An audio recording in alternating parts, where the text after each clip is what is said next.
السلام عليكم. أنا في الفيديو ده هقول نصايح لكل عميل بيشتري في العاصمة بعد تغير سعر الدولار وطرح الشهادات ال25%. أتمنى بقى إن الفيديو ده أجيب فيه الخلاصة كلها يعني، وأقول الكلام اللي محدش بيقوله. ما بحبش أمسك العصاية من النص خالص، بحب أجيب من الآخر دايما للعميل. أنا همسك كل منطقة في العاصمة وهقول لحضرتك أقوى المشروعات اللي موجودة وبناء على إيه إحنا نشتري في المشروعات دي. لو جينا من عند اول بوابات العاصمه الاداريه هنا كده بالظبط في المنطقه دي كده بالتحديد على محور بن زايد الجنوبي وعلى النهر الاخضر بتيجي المدينه التجاريه الخاصه بشركه بيراميدز سيتي. ابتدوا انشاءات حاليا. لو نزلت هتلاقي عند مدخل بوابات العاصمه هتلاقي قطعه ارض على مساحه 152 فدان فيها انشاءات، وانا بتكلم مع حضرتك دلوقتي حالا. ودي هتبقى اكبر مدينه تجاريه مساحتها 152 فدان، يعني قد منطقه التنزه والتسوق 4-5 مرات. فطبعا ان كل عميل اشترى في المرحله الاولى ولسه في فرصه قدام حضرتك دلوقتي في بعض المحلات المميزه اللي كانت مقفوله مش مفتوحه، الشركه فتحتها دلوقتي، فتقدر من اول 6 مليون انك تشتري محل في اكبر ميجا مول في العاصمه كلها على محور بن زايد على النهر الاخضر. الواجهه بتاعت الميجا مول احنا بنتكلم في حوالي كيلو و600 متر. فطبعا ده مشروع من المشروعات العملاقه جدا اللي انا برشحها دايما في الشق التجاري لكل العملاء اللي ميزانيتها من اول 6 مليون واحنا طالعين بانظمه سداد مختلفه. طبعا شركه بيراميدز من اسباب طبعا الواحد بيرشحها وهو واثق فيها ان هي الشركه هي الشركه الاكبر اللي عندها انشاءات داخل العاصمه، بيبنوا ويسلموا. وشوفنا جوده التشطيبات اللي مسلمينها سواء في الكومباوندز السكنيه او في المشروع بتاعها الجراند سكوير اللي في الحي المالي والحكومي. هنلاقي ان هم فعلا شركه بتعمل اسم كبير جدا ليها، واسمها خلاص بقى كبير وفرضت نفسها على السوق كله بان هو من اكبر المطورين اللي موجودين في العاصمه الاداريه. ده كده يبقى في الشق التجاري من عند بوابات العاصمه واحنا داخلين. يبقى اول مشروع بتكلم عنه مشروع بيراميدز سيتي. هنيجي في المنطقه الثانيه منطقه الام يو 7 قدام البرج الايقوني والابراج الصينيه زي ما حضراتكم شايفين. ده البرج الايقوني ودي الابراج الصينيه، ده النهر الاخضر، ده محور بن زايد الشمالي، وعندي الناحيه دي يبقى محور بن زايد الجنوبي. طيب اشتري فين هنا دلوقتي؟ يعني انا دلوقتي هنا اجيب فين؟ في شريط الابراج في منطقه الام يو 7 في الصف الاول باطلاله على البرج الايقوني. اقوى مشروع حاليا تشتري فيه مشروع شركه امازون اول تويست تاور بزاويه دوران 180 درجه باطلاله على البرج الايقوني على طول. طيب المشروع ده عشان اجيب فيه مكتب بيبص على البرج الايقوني برؤيه مباشره احنا بنتكلم من اول 7 مليون و200 7 مليون و300 بمقدم 10%. طيب لو حضرتك هتتنازل عن نقطه الفيو في نفس المشروع عندي مكاتب في حدود 5 مليون في مشروع دايموند تاور. ولو خدت بالك هتلاقي ان السنترال بارك دي عرضها 600 متر اللي جنب المشروع، فمفيش اي مشروع خالص قاطع الرؤيه عن البرج الايقوني. وقدام السنترال بارك دي على طول هتيجي محطه المونوريل. فطبعا مشروع من المشاريع المميزه جدا، وشركه طبعا ليها سابقه اعمال موجوده خارج مصر، وشركه من المطورين اللي رشحها وانا واثق منها جدا. وشغالين انشاءات برضو، لو نزلت صبح وليل هتلاقي الشركه شغاله انشاءات حاليا. وانا ما بشتغلش دلوقتي في العاصمه غير على اللي عنده سابقه اعمال او اللي شغال انشاءات. ما فيش يعني ما ينفعش ان انا اجازف مع العميل وارشح له حاجه غلط ويحصل بعد كده مشكله ليه. ده كده يبقى ده كده منطقه الام يو 7. طب هنيجي على منطقه الداون تاون زي ما حضرتك شايف، ودي طبعا من المناطق المهمه جدا اللي مش هتتكرر في العاصمه. ده يبقى محور بن زايد الشمالي، وده عندي شريط الابراج السياحيه بيبتدي من اول مشروع شركه اركا وبينتهي لحد مشروع شركه منصات هنا في الاخر هنا. طيب ايه الشركات اللي برشحها دايما للعملاء عندي وانا مطمن؟ وطبعا كل شركه بتتميز عن الشركه الثانيه ببعض المميزات، سواء في اليونت اللي انا هاخدها، هل اليونت ديت بفيو حلو، مساحه كويسه، يونت كتقسيمه داخليه كويسه، الفلور بلان، اهتمام المطور بتفاصيل المشروع نفسه. ولكن هو هيبقى افضل بكتير جدا من ان انا اشتري ورا 250 قطعه ارض كلهم شبه بعض.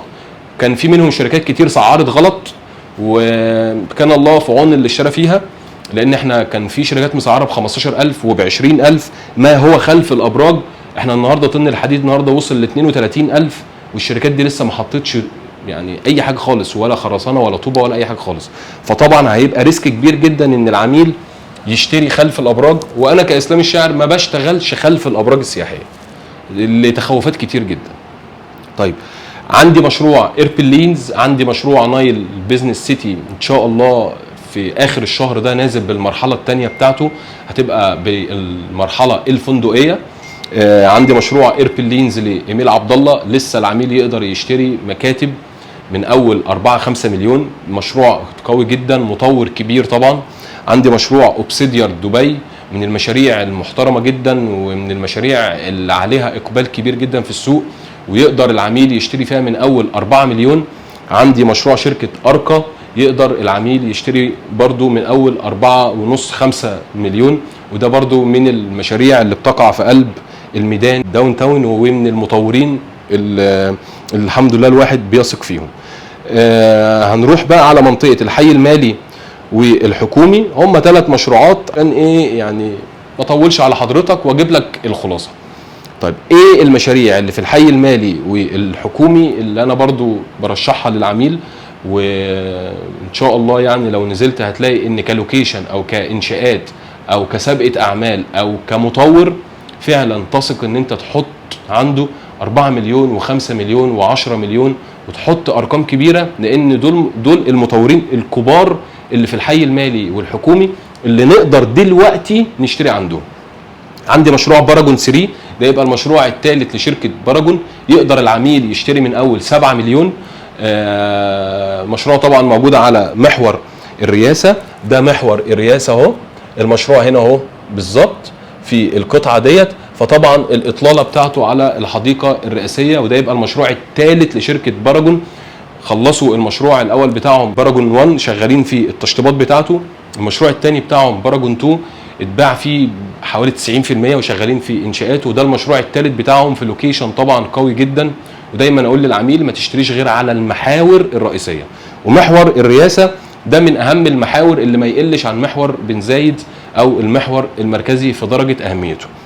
طيب عندي المشروع الناصيه على الميدان ما بين المحور المركزي ومحور الرئاسه، مشروع روك كابيتال لشركه البطل، نقدر برضو نشتري عندهم من اول 4.5-5 مليون. مشروع طبعا نسبه انشاءاته دلوقتي وصلت ل 80%، ويقدر العميل ان هو يشتري عندهم مكتب في طبعا قطعه ارض طبعا هي الاكبر لمشروع في منطقه الحي المالي والحكومي، اعتقد ان هي على مساحه 21000 متر، وده طبعا من المشاريع المميزه جدا. المشروع الثالث اللي نازل لونش هيبقى في نص شهر فبراير اللي جاي، هيبقى في قلب الميدان لمطور يعتبر هو الاستشاري الخاص لشركه العاصمه، هو اللي مخطط منطقه الداون تاون، هو اللي عامل كراسه الشروط للمطورين عشان يمشوا على اساسها. هيبقى مشروع ارك بلان لشركه ارك بلان، ده هيبقى موجود في قلب الميدان، وده هيبقى اخر قطعه ارض مميزه يقدر العميل اللي مهتم بمنطقه الحي المالي والحكومي انه يشتري مع شركه ارك بلان في اللونش بتاعها اللي نازل ان شاء الله في شهر فبراير اللي جاي.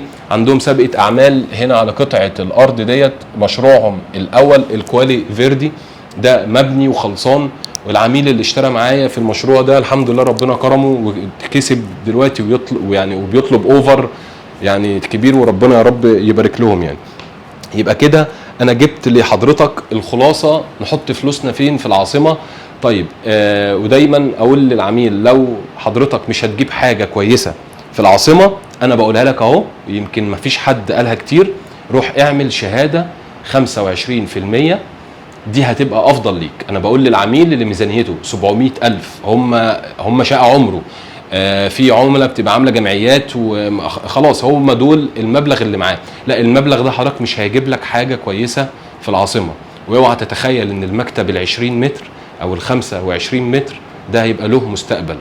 يعني في الابراج بنقول للعملاء اشتري من اول 50 متر، لكن مش هينفع ان انت خلف الابراج هتجيب مكتب 20 متر ب 700,000 ب 500,000 وتفكر ان ده هيبقى افضل اختيار ليك، او البروكر بيوهمك ان ده هيبقى افضل استثمار ليك. لا طبعا، في الحاله دي انا بقول لك روح اعمل شهاده، اشتري بيهم ذهب، اشتري شقه في اي منطقه سكنيه تانية خالص في اي حته اجرها، ده هيبقى افضل. لان لو حد قال لك ان ده هيبقى اعلى استثمار وانت هتبقى مستني منه عائد، لا، العائد بتاعه هيكون قليل وهيكون صعب جدا، لان مفيش حد بيأجر مكتب 25 متر او 30 متر، وكل ده كمان قبل ما اخصم نسبه التحميل، فطبعا هيتبقى ايه؟ فمين اللي هيجي ياخد مكتب زي ده؟ وحاول دايما انك تبعد عن المنطقه دي 250 قطعه ارض في منطقه داون تاون خلف الابراج. اطلع دايما من الزون دي يعني انا عندي تخوفات كبير منها لبعض المطورين، مش كلهم ولكن النسبه الاكبر. لا، انا عندي تخوفات كبيره جدا، منهم كتير حرق سعر المتر في المشروع بتاعه، وعملاء كتير فرحت بسعر المتر وكنت بقول لهم ما تفرحش بسعر المتر، لان انا عايز المطور يسعر صح ويكسب عشان يعرف يبني مشروعه ويسلمني بجوده كويسه. هتلاقي في شركات بتقول لك هتاخد شيكات وهتاخد وهتاخد وهتاخد، واول قسط ليك مش عارف ايه وايه وايه. تبص على اللوكيشن بتاعهم، تبص على سابقه اعمالهم، تشوفهم عملوا ايه في مشروعهم او في ارضهم، مش هتلاقي حاجه خالص، هتلاقي مفيش اي انشاءات. فطبعا دايما اقول للعميل اخرج من المنطقه ديت. انا المنطقه دي بالنسبه لي مش هعرف اشتغل عليها وارشحها للعميل لاسباب كتير عندي، واحنا بنحاول نتعامل مع العميل بمصداقيه وبمهنيه، لان ما ينفعش ان انا يبقى العميل ميزانيته ان هو يجيب في الابراج السياحيه، لو بنتكلم من اول 3.5 مليون 4 مليون 5 مليون، وارجعه ورا في مشاريع شبه بعض، مفيش ندره. التفاصيل الخاصه بكل مشروع هي مش اقوى حاجه بالنسبه لي خالص، واقنعه ان هو هياخد مساحه كبيره فيشغل. لا طبعا، الابراج السياحيه المحاور الرئيسيه في الحي المالي والحكومي، المحور المركزي محور الرئاسه، الصف الاول في منطقه الام يو 7 مشروع امازون، مشروع 60 برضو كويس جدا، مشروع انفينيتي. دي المشاريع الجباره. عندي المدينه التجاريه الخاصه بشركه بيراميدز سيتي، ده مول بايع في المرحله الاولى ب 18 مليار. فحضرتك متخيل الاقبال عليه، انشاءاته بيسلم وسلم بالفعل مشاريع ممتازه جدا، ودخلنا وشوفنا درجه التشطيب اللي هو عامله. لا فيعني الواحد بيحاول دايما ان هو يختار للعميل افضل شيء، وان شاء الله نكون عند حسن ظنكم. واللي محتاج مني ان انا اعمل له مقارنه يكلمني فيديو كول، هشرح له كل حاجه داخل العاصمه، هوضح لك كل شيء. المشروع الحلو احنا بنقول عليه حلو بناء على كل المعطيات اللي بتتوفر لينا والمعلومات اللي احنا بنجيبها سواء من المطور او من السوق، وبنعرف كل كبيره وصغيره. ودايما بحاول اكون مرايه العميل اللي بيكلمني. العميل اللي بيكلمني هو بيختار اسلام او حتى غير اسلام من وسط مليون بروكر في مصر. انا عارف ان كل عميل بيتواصل معايا اكتر من بروكر بيكلمه. حاول دايما انك تكون اذكى من كل الناس بما فيهم انا، وحاول دايما ان يكون عندك معلومات وتبقى بابديت باستمرار عن السعر. احنا ما بنرشحش غير المشروعات اللي سعرها بيزيد عشان العميل يكسب وعليها طلب في السوق وانشاءات بتتم وتفاصيلها محترمه. لكن ان انا هاخد العميل ادخله في حته انا ما اشتريش فيها، ابقى انا كده بتعامل بشغل مش فيه مهنيه خالص، او ان انا يعني عايز اعمل فلوس من العمولات او كده. وانا ما بحبش بصراحه ادخل في الحته دي، لان دي مش مدرستي اللي احنا اتعلمنا فيها الشغل. شكرا جدا لكم.